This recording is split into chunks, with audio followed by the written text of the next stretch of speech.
Hey friends, welcome back to the Above Board podcast. It has been a hot minute since I've done one of these. It's an entire month actually, and I know it's been a long time because I could feel it. It's taken me, for whatever reason, 8 takes to record just this intro. So hopefully we can get it rolling here. Life has been busy, and actually if you think back, just the markets and the world, a lot has changed in the last 30 days. If you listened to episode 154, and that was posted about 45 days ago on April 16th, you can probably attest to how different things might feel now. At that time, I think it's safe to say that sentiment amongst investors was a nervous one. And the stock market fluctuation in response to tariffs specifically, that was like the large catalyst as to why.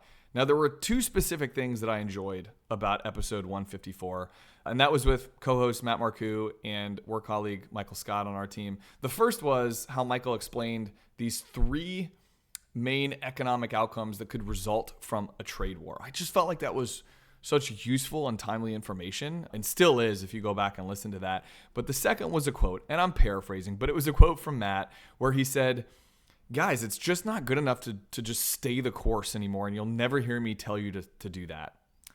Now, I have to admit, if I've said that once in my career, I've said that 1,000 times, hey, we need to stay the course. So when he said that, I was like, oh, what does he mean? Like, what's he getting at here? And he was ultimately just trying to challenge the status quo. And here at our company, that's something that we encourage.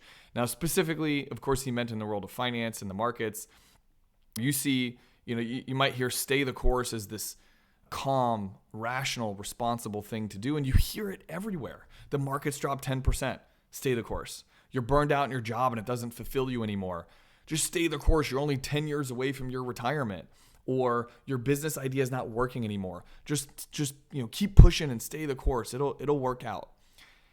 I find that it becomes this catch-all phrase that we use.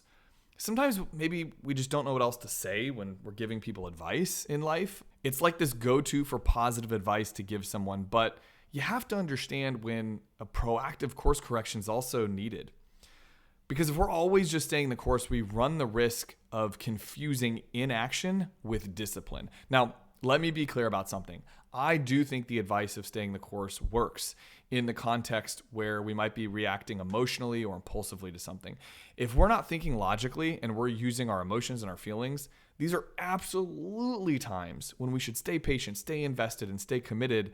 And that's the best thing to do. But here's where it breaks down. When staying the course becomes code for ignoring that your goals have changed, avoiding hard conversations with somebody important in your life, and refusing to adapt, that's not wisdom. The markets evolve, your life evolves, and your plan has got to evolve with it. Here's an example.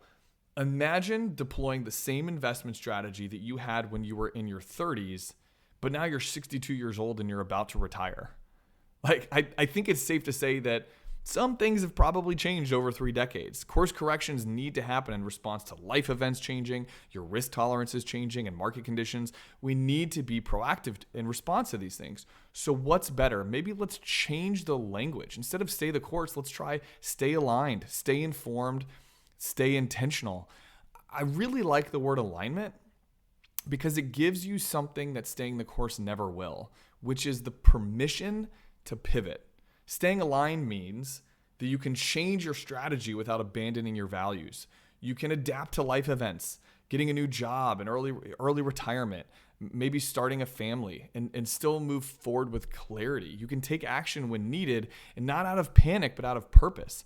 And specifically, if you listened back to episode 154, what Matt was referring to, without question, was a proactive approach to market declines. So for one, he was kind of getting at was or is the portfolio prepared in advance of the thing happening?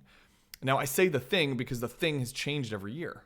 Not so long ago, it was inflation, it was interest rates, it was a war, it was COVID. But today, the thing is tariffs. So is it prepared? Are we prepared for that adversity that could happen? And secondly, how can you now take advantage of opportunities that are presented by that adversity or uncertainty in the market, in his case, or in life? And one of my favorite things, actually, about talking in regards to finances and your money is that it's always such a great parallel to so many other examples in your life. during hardship, during big career moments, during life events, this can present itself. Am I staying aligned and intentional to my goals and values? So as we're wrapping today's podcast, let's think about this together for a moment. Where in your life, maybe that's financially, maybe that's professionally or personally, but where in your life are you staying the course just because? And what would it look like to check in, realign, and maybe, just maybe, think about taking a different path? So thanks for spending a few minutes with me today. If this episode gives you something to think about, share it with a friend who might need this. If you haven't already, follow the show, leave us a quick review. It really helps more people find out about the Above Board podcast and keeps our momentum and excitement going with new and fresh content. So don't just stay the course, stay aligned, stay intentional, and what a missed opportunity it would be if I didn't also remind you to stay above board. Until next time, thanks for hanging out with me today. We'll see you next week.